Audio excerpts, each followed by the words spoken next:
What is up, everybody? Welcome to another episode of Payrolling, which seems like an inevitable episode that's occurring today. And that is because we have mentioned the IPPA in nearly every episode, the Independent Payroll Providers Association. And so I thought it was only appropriate that we invite Cheryl Whelan on, who is the executive director of the IPPA, to share a little bit with us about the value of membership, what some of the members are doing to get the most out of their membership, and what organizations are doing to stand out from the crowd in what is a cluttered payroll field, as we all know. So I think you're going to really enjoy this episode. We cover a ton of different things. She's a delight to talk to, and it was really insightful into how that we can maximize our membership as members ourselves and what some of those folks out there that we aspire to be like are doing differently than us. If you enjoy this episode and any of our previous episodes, please smash the like button, the 5 stars, the subscribe, whatever it is on your podcast player of choice, as it helps us to reach more people. Thanks and enjoy the episode.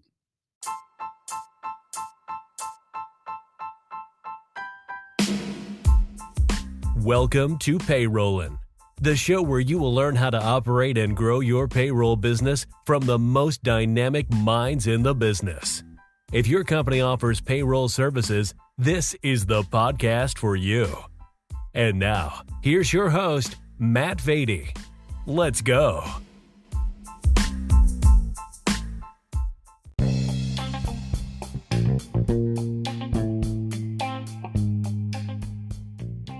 Are you tired of dealing with payroll? Would you just like to finally get out of this industry and start focusing on what you actually do best, whether you're a CPA, healthcare broker, whatever your core discipline is? You started offering payroll services because you thought it would be a great value add.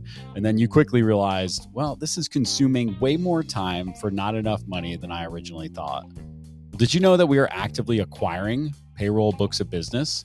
We would love to work with you to identify if we can help you to partner with the right group that makes sense for an exit for you, but creates consistency in how you continue to treat your clients. If you're interested in learning more about Guru's acquisition services, simply go to guru.co/acquisitions. That's GUROO.co/acquisitions.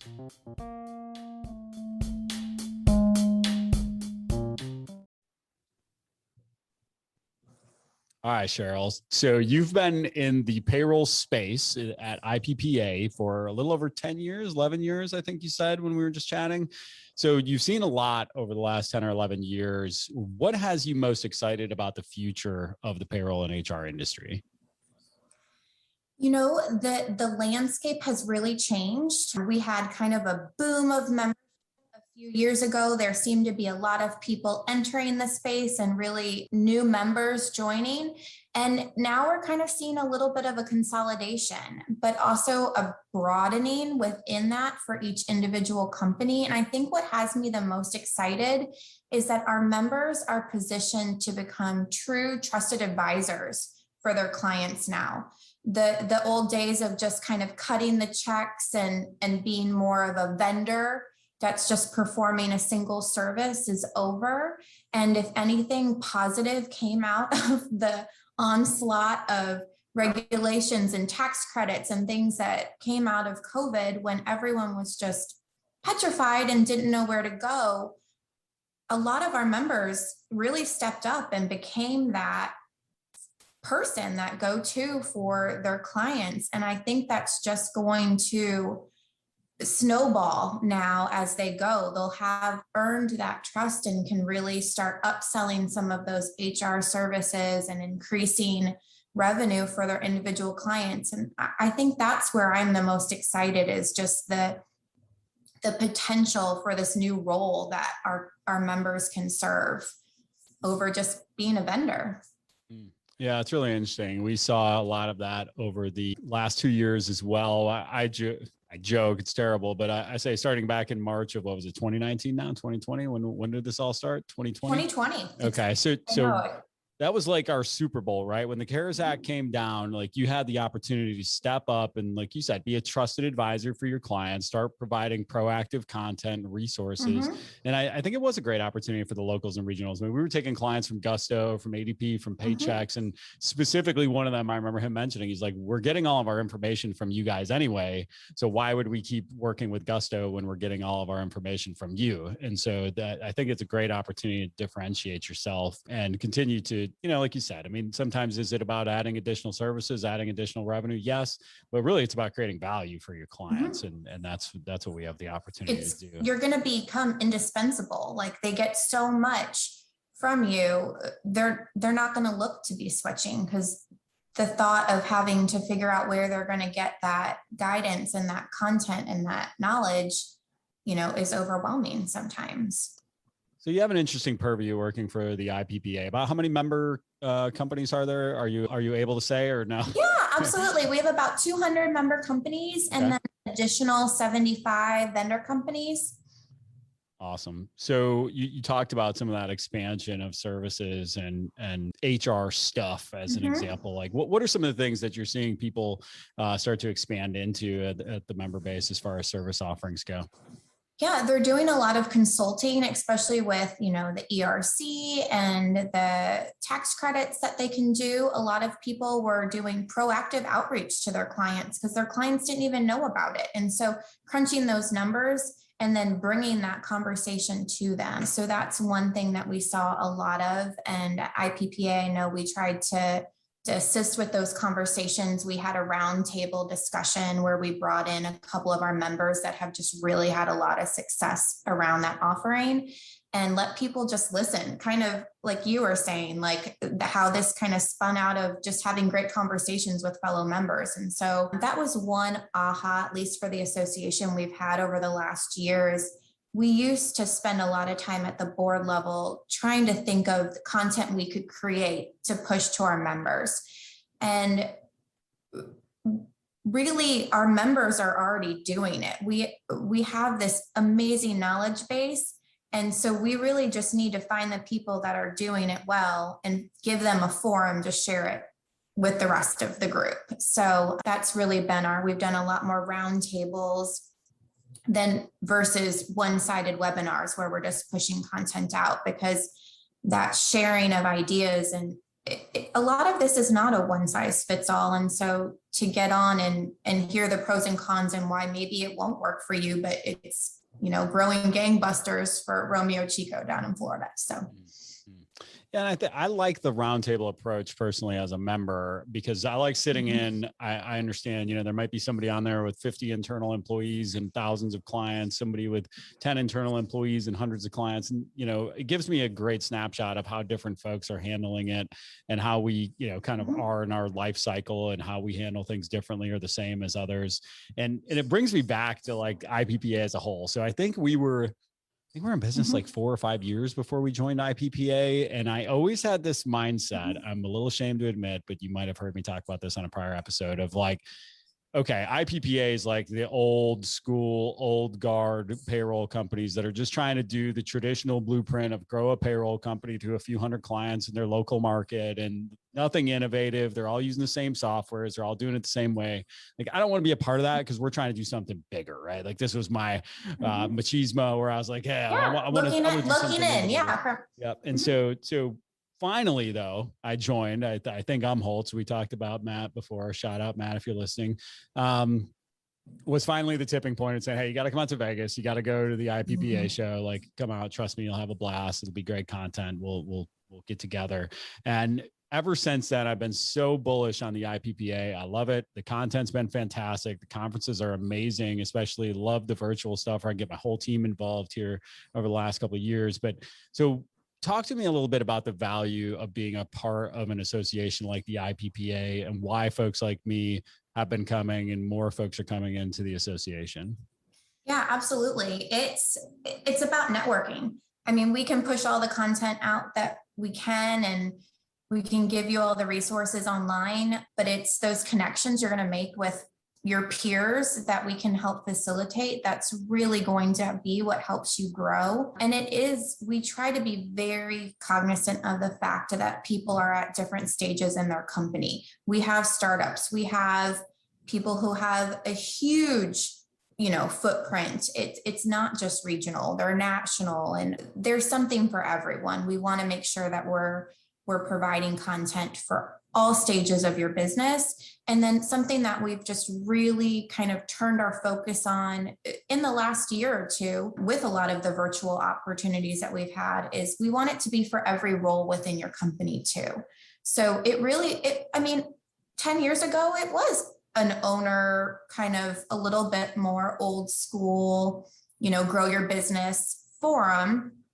And we're really trying to replicate that great network that our owners have been able to build within their companies so that when something comes up, a new regulation comes down, your tax manager knows 20 other tax managers in a similar position as you in the market that they can call and say, what are you guys doing?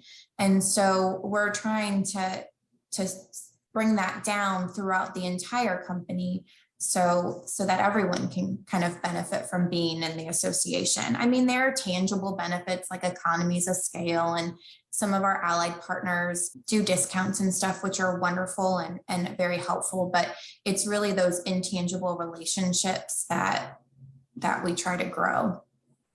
Yeah, I'm going to give you the perfect example here. So if you aren't an IPPA member and you're listening in, the most recent conference was virtual.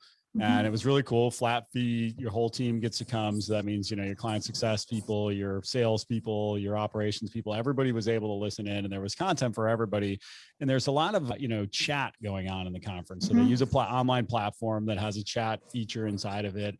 And one of the things that came up, just as a good example, was talking about what project management systems people were using, talk about what support ticketing systems people were using.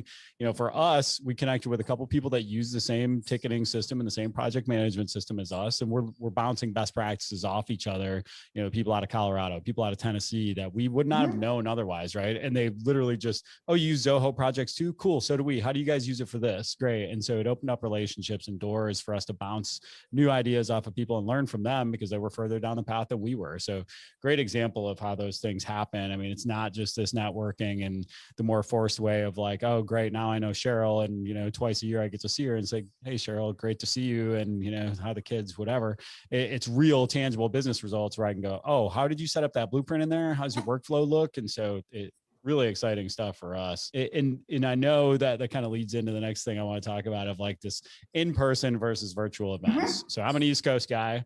Last trip out to Vegas nearly killed me. I don't go to the West Coast that often. So like and going to Vegas is a whole other story, but you can't replace that in-person networking. You can't replace that keynote on the stage. Jeb Blunt just killing it. If you're listening and you haven't checked out the Jeb Blunt episode, make sure you do. He's fantastic. So talk about what you see, some of the pros and cons versus the in-person and virtual events.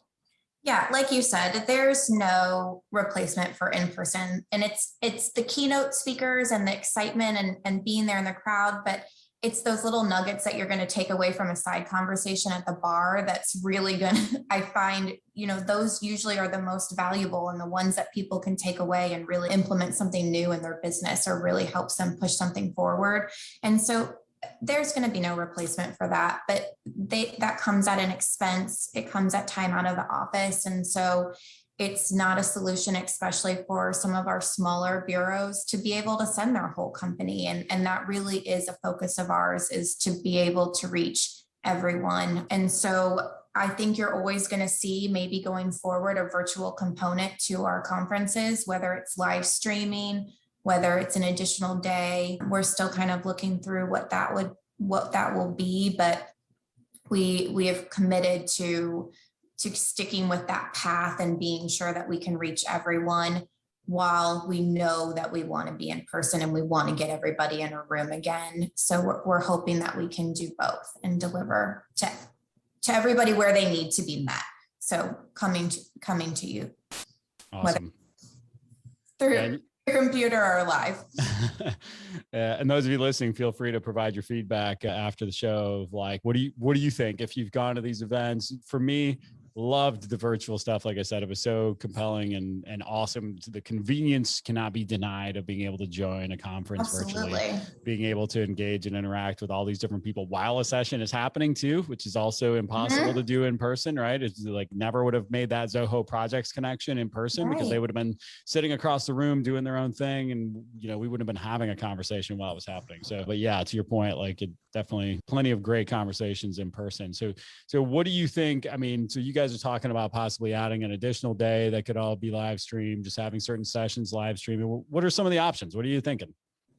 I'm thinking probably more that certain sessions would be live streamed. And then when maybe the roundtables and the open discussions that we have in person, maybe those are taken. And then we have a separate facilitator for an online conversation for those of us joining virtually. I really think we want to bring both opportunities, but with a really strong in-person presence. So whether that's, you need to have somebody attend in person and then your whole company can join virtually. You've kind of unlocked that ability. That's kind of one of the thought processes we're having right now. Because we know that, like you said, Matt said, you have to go to Vegas and you're going to be hooked. We know that, especially with our new members and people who are maybe kind of just getting started, you got to get in that room. You've got to get with your peers. You've got to visit our vendor hall and see what ancillary products you could put to add some additional revenue to your current offerings to your clients. And that's when we get the longevity out of our members, is when they've seen it in action. I mean, you've got to go to the post-release suite. They do some fun stuff. Yes, they do. Shout out Paul and Brittany. Always make that a blast for show in Vegas. So you've obviously seen a lot. So nearly 11 years in this seat, you've seen a lot of members come, probably some come and go, some that have been in there the whole time, some that have, been in the last few years. What are the members that are getting the most out of the IPPA, out of the association itself, doing differently than others?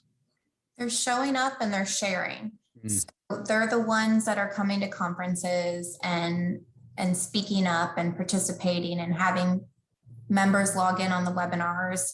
And they're the ones that are volunteering. I mean, the old adage of you get what you give, it really rings true right here. And it's not a plug to get involved in, but it's true. You've done podcasts with Lori Winters and Matt Umholtz, and Brittany's a huge volunteer for us on our planning committees. And I feel like the people that really put the time in to help shape what we're doing and have say in the content and how we're delivering it really are the ones that walk away with, the biggest impact and the most value out of being a member. Yeah, it's interesting. So how do you, I know for me, I felt a lot like an outsider at the first one I went to, in that there was this group of folks that clearly had been around for a while, and it kind of the good old boys club, if you will, good old boys and girls club of they've been in IPPA for years. They all knew each other, and, they're kind of all very vocal and having their thing. And I was just, I'm traditionally not a wallflower, but I definitely was and continue to sort of be the first couple of years as I'm getting my feet and understanding the association, which is common in most, whenever you join an association, there's a bunch of people that have been there for years, and some, you're just coming in. But how do you get folks more involved and kind of out of that shell in the early days? And what are some things that newer members can do to get more involved, do you think? I think that's a great point. We used to do like a new member reception and things like that at the conferences. And that's definitely something that I think now that we're getting back to in person, that we should look at incorporating. And personal outreach. I mean, you were a new member. You're obviously new to the industry. You had a lot of great connections. I think if, Matt had come and said, hey, I know somebody that would be really great on this committee, or if, you wanted to volunteer, I think that's a little bit is just going to have to take that leap and jump up and get involved and start talking to people. But I do think that as an association, we could do a better job of personal outreach to our new members, whether it's a phone call from me or a phone call from somebody on the board, to outline what opportunities are available, just to see where there might be interest and where there might be a fit. Yeah, that would have been good for sure. I'm still to be fair, not entirely sure what opportunities there are to get involved. So this definitely might be some opportunity there. Never turn away a volunteer, Matt. I mean, I signed up for our next conference planning committee right here. Am I getting recruited on the spot? This is totally fair. What about, to what lessons can we take from that? I mean, what success stories have you seen? Have you seen any of the members really come in and just say, hey, look, I'm going to get involved in this thing. And that's going to, that's gotten helped me to reach XYZ or help me to get more exposure. It just generally brought me out of my shell. What are some success stories you've seen over the years? Yeah, absolutely. I mean, from a vendor standpoint, I know you had Nathan Christensen on this. I mean, HR AnswerLink back in the day when they first started, they came in and they decided that this was their market and they were going to have a presence at the show. And they are, used by so many of our companies now and just have such a huge footprint. And so that is one. I mean, they came in and they just said, we're going to support the IPPA and we're going to come to these shows. And the members really respond to that. Our members are really great at supporting our vendor partners that come out. Other success stories. I mean, our current president, Deborah Sandeman, actually touched on this in her president's message in our last newsletter, and that some of her closest personal relationships have come out of the association. And I know that her and Renita Best just had a girls' weekend a couple weeks ago. It's just really great to see things like that, and the sharing that there's always was a stigma, I think, of people not wanting to share a lot of things in the roundtables and the discussions early on because they felt like maybe they were sitting in the room with a competitor. And I think that has just gone out the window. Like, the people in the room and in the association are there really truly to help you grow. It's not a competitive situation at all. I mean, yes, when it boils down, we're in a similar space and there sometimes can be some competition, but I've never seen that hold people back from wanting to help someone else. And I think that's really shown when you sit in on those conversations.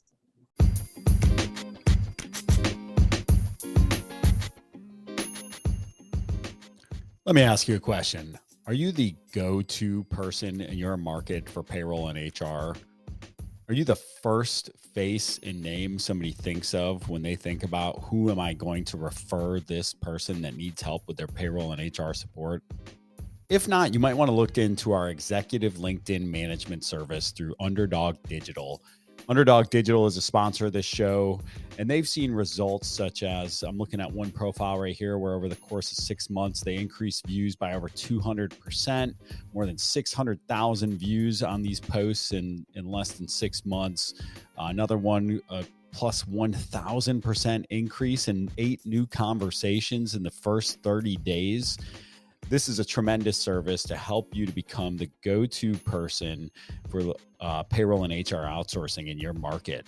They create content for you, engage with other people in your space, send connection requests, and do outreach to generate conversations that do nothing more than create valuable relationships with your target audience. If you're interested in learning more about Underdog Digital's executive LinkedIn management service, go to underdogdigital.co. That's underdogdigital.co.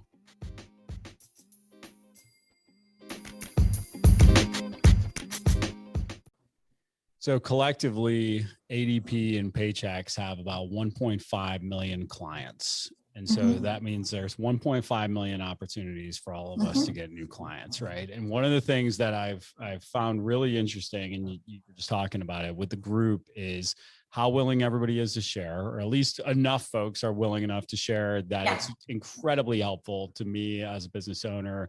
KPI sessions, you just sit there and go, on one hand, you're like, wow, we're not tracking nearly enough, or we're tracking the wrong things, or, oh, we're tracking the same things as them, or we appreciate this metric for a different reason than maybe they do. Sales strategies, all this stuff. It's we had a great conversation, Matt Umholtz and I. Go back to the first episode if you haven't listened to it, just talking about trying to be different, right? You can't be, if you want to be different, right? Like, we're all out here saying the same message about our great local support, our great, how nice and friendly we are. We're right up the road. Well, that's not that different once there's 5 other local competitors. And there's 16,000 payroll companies in America, 16,000 people that process payroll in America, right? So payroll companies, different animal, but so, we have heavy competition, but at the same point, like you have to get out of that scarcity mindset of, hey, if I share my metrics with, Sean over at Resolution Payroll and he shares his with me, like all of a sudden, we've got to have some weird dynamic of who's doing better, who's doing worse, or what it is. And Sean, if you're listeing, I think I've tried to recruit you into IPPA before, but you should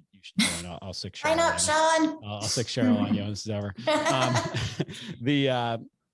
But that's been really exciting, is just to hear people really open up, see that abundance mindset, the understanding that like, look, even if we're in the same city, I mean, heck, we just had one of our competitors in town here get acquired. And, for years we had a friendly relationship where when we would go into one of their accounts, I'd give them a call and go, hey, Kevin, like, I just want you to know, we just went into this account. I'm giving you fair game. Like they're looking at possibly leaving. So you guys have the opportunity to try to keep them. And there's fun and there's competition in that. And there's all sorts of great lessons we learn. But I think a lot of us, need to get out of that scarcity mindset and understand that there's plenty of business for all of us out here.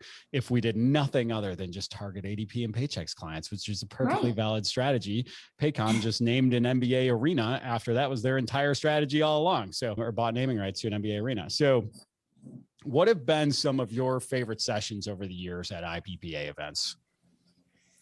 Man, that's not fair because normally I'm stuck at the registration desk and I don't on a lot of them. Lou Holtz was fantastic and I snuck in the ballroom and listened to that presentation.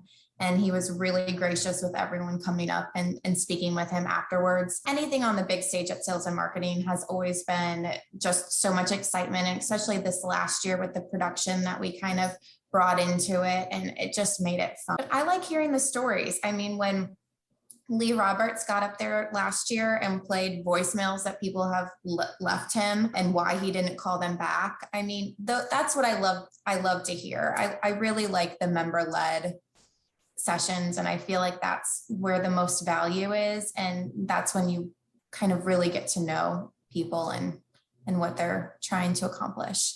So what were the voicemail? They were salespeople who left him. Salespeople calling him, trying to get time on his calendar. And he's like, and this is why I didn't call them. And he placed them for his sales team, like, and as a learning of what not to do, or which one he did call back, put a positive spin on it, which one grabbed his attention and why he called them back.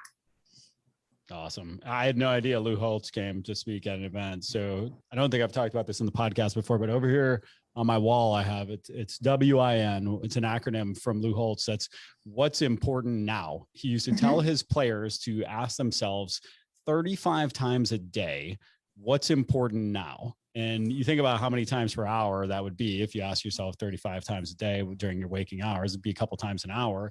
But what it does is recalibrates your focus for that moment, right? So like ask yourself that question while you're driving down the highway. Get your fingers off your phone and off your stereo and off of it, and get your mind out of whatever other thing it is and focus on driving. What's happening right now? So should I be looking at my other monitor over here? Should I be talking to Cheryl, engaged in this conversation? What's important now? But I think if you Google, search on YouTube for some Lou Holtz keynotes, you will not be disappointed. If for those of you that have not seen him speak, and he was a former Gamecock coach here in Columbia. So obviously we love him a little bit more, but yeah, that's awesome. And really appreciate that bit on Lee. I'll have to dig into that a little bit more, but that's such a great reminder. I mean, just to everyone, especially in this virtual world, it is so easy for me to be, checking my email or checking my phone right now. I have everything at my disposal, but this is where my focus is. And I just think that's what I'll take away from this conversation today, is just reminding myself to slow down, focus on what's important in this one moment, and leave everything else to the next moment, because we tend to get overwhelmed, right? I mean, who has extra time these days? Absolutely right. And I think that's analogous to the IPPA thing as a whole. Like one of the easy excuses is I don't have time to go to these events. I don't have time to show up to these webinars. I don't have time. The old sharpen the saw analogy, right? Or give me 6 hours to chop down a tree. I'm going to spend the first 4 sharpening my axe. That's where you have to be if you really want to grow. If you're an independent person who has a payroll company that is you, like you're not going to get to the next stage without learning from the people that have done it. And so, you got to show up and be a part of these types of events to learn from others. So with that said, I mean, what are some of the ways that IPPA creates value for the members? Yeah. So one of the things that we're actually doing and just launching, I probably later today when I get the email out. So it's not important right this minute, but it will be this afternoon, is an online community. So we have worked with a platform called Higher Logic that is specifically designed for associations and reaching their membership and increasing engagement. So we will have an online community and we'll have separate communities for all of the roles within your company so that they can start to create these forums. Each community will have a resource library so you can upload documents and share resources, as well as have chat so you can just kind of get on there and ask some questions. It's going to be super accessible. And I think that's what I like the most about it. It will have an online portal where you can go and you can interact that way and check out the resources. But you can also sign up to get daily digest or real-time digest emailed right to you, and you can respond within that email. So you don't have to log into the portal. And so I know when we have 100 different places we have to go, and I have my team's chat with internal, and I've got my email and I've got my personal email, it gets hard. And sometimes I don't look in all of those places. So we're really trying to reach people where they're at. And so that is one thing that's coming. And I think it's going to be a big game changer for our group and answer kind of some need that we've had in creating the ongoing conversations with the association in between those in-person meetings. We're also committed to continuing to bring out virtual content to the group. And so our membership chair, Lee Roberts, he does a monthly webinar every third Thursday of the month, where we try to bring a timely topic or a round table discussion on something that's really on everyone's mind. And so we're going to continue to do that. All of the recordings are then going to be uploaded and housed on this portal so people can go back and archive it. And that should also create, a centralized, streamlined communication where it's immortalized. And so people can go back and reference things, even if they don't have the time right that minute. So I like that. Immortalized. That makes that sound super important. I know. Be careful what you write and be careful what you post. All right. So I've got to ask the obvious question, because you kind of alluded to it in there, of like, really exciting to have the community access. Like I said, the connections, the conversations, all that stuff to me has been the most valuable part of being a member. But another place to log in, Cheryl, like why not in Slack or Facebook groups or somewhere that's already set up for this kind of stuff? I know, the robust nature of this portal, it will basically end up taking the place of our current website. So we'll have the public facing homepage of the website where people can get more information if they want to join or find a payroll processor, but this will just be the back end. So what we have now, it's not really adding an additional, it's kind of just taking the place of that. And I think it's going to be good enough. You'll want to go visit. I was giving you the opportunity to overcome that obvious objection. So no, that's great. I mean, the content, especially the stuff, the past stuff for a guy like me that's newer, last couple of years here, been a member, I guess not newer anymore. I guess it's like 3 years now, but going back and seeing, like, I, once again, had no idea Lou Holtz was ever at an event. I have no idea what some of the past topics are. Some of these things are going to be tremendous to be able to check out. So, all right. So first of all, if you're listening to this and you are an IPPA member, go tell somebody, because 200 is not enough. We need more so that we have more people, 200 of those 16,000 people processing payroll. We need more in IPPA so that we can all benefit from their knowledge and wisdom. And if you're not a member, what would you say to somebody listening right now, Cheryl, who's not a member? Right now, it's the perfect time to join. So we actually did just roll our new fiscal year, just started this month. So you're coming in at the exact moment that you need to be coming in to get full access to all the things that we're launching this year for our existing members, immediate access to this online community, the ability to come to our next in-person conference, our monthly webinar. You unlock all of that instantaneously, but do it. It really is an opportunity to grow your business. It is the right forum, no matter if you are just starting out, if you have 10 employees, if you have 100 employees, we want to reach you where you are and help you get to that next threshold, if that's what you want to do. And if you want to sustain where you are, we want to help you with that too. Now, if you've been listening to every episode, and I know there's like a core batch of you out there that have been, right? Because we can see the numbers and that they continue to trend up, but you could tell there's this sort of like core group that listens to everyone. And every episode, I think we've mentioned IPPA at some way, shape, or form. In every episode, you will also notice that nobody ever gets to come on here and pitch something that they do, right? Even if it's, one of the companies that came on here that acquires payroll companies. Like we never got into pitching like why you should sell your payroll company to them, or a marketing agency that does it for payroll companies. Like we didn't let him pitch why you should work with them, whatever. We're trying to provide valuable content here. But with Cheryl, I really wanted to give her the opportunity to share what IPPA is, why it's valuable to you, share some of my experiences with the organization. It's been a fantastic boon for our business. We've learned a ton in the short amount of time and the sessions that we've been to. So I really think it's important. I think people should strongly consider joining. When is the next event? What is the next conference? Early spring. Early spring. Okay, cool. Will that be in person or virtual? An announcement. I'm working on a hotel contract. If that gives you, I don't want to show my hands, but awesome. We're committed to coming to everybody where they need to be. And so even though we are looking to do an in-person meeting, there will be that virtual component as well. And so, we've just had such a great response we had 900 people log in for the Business Excellence Conference last fall. And that's just something we're never going to be able to replicate in person. And we still want to reach that group. So we're so appreciative of our members and our vendors bearing with us over this last year as we tested out new platforms and ways to come at you. And I think we found a few that worked. So we're gonna stick with it. I think it's so cool because we've, not to bang home the point, but we just are never going to be able to ship everybody off to some other state for a conference. Whereas we literally, sat down for weeks leading up to the conference this year saying, all right, hey, here's a great session for you to attend. Here's, make sure you're blocking your calendar out so you can be at this session, but also knowing all the while they were going to be sitting there for 60 days recorded inside the archive where we could go back and reference them, which was also hugely beneficial. So I love it. Love the virtual, love the in-person as well. So I think that's going to be a great compliment. Any parting thoughts? Anything you want to leave the folks with today? I just want to say I'm so appreciative that you asked me to come on and to talk about this. Like I was telling you, I'm super passionate about this group. I've been working with these individuals for so long.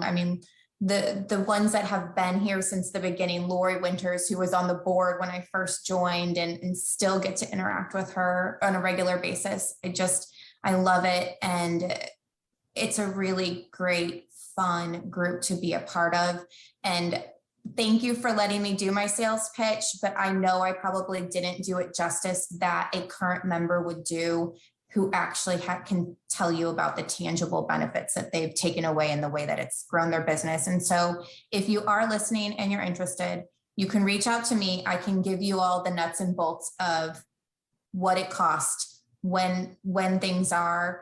And then I'll want to give you a personal reference of someone that you can reach out to and talk to, maybe in your region or someone that's on our current board, so that it's not a sales pitch. You can hear from a peer why it is important to get involved. Yeah, the cost is pretty negligible, y'all. And the value far outweighs the cost. I think it's a no-brainer. And I do think, please reach out to me too, if you're considering and you want to talk. I think I've made my points pretty clear here on air, if you will. So probably not much left from my side other than, where we're going to hook up in Vegas if the next one is in Vegas. Yeah, well, I really appreciate the time. It's been like I said, a delight getting to know the team at IPPA and trying to get more integrated into the community. And I'll definitely touch base with you on ways that I can help serve as well. Thank you so much. And Matt, if you can in the chats or when you post this, give everyone my contact information. That would be great. Of course, will do. Thanks, Cheryl. Thank you so much. If you enjoyed that episode, please share it with someone else who might enjoy it and learn from this. And also, please rate us 5 stars on your favorite podcast player.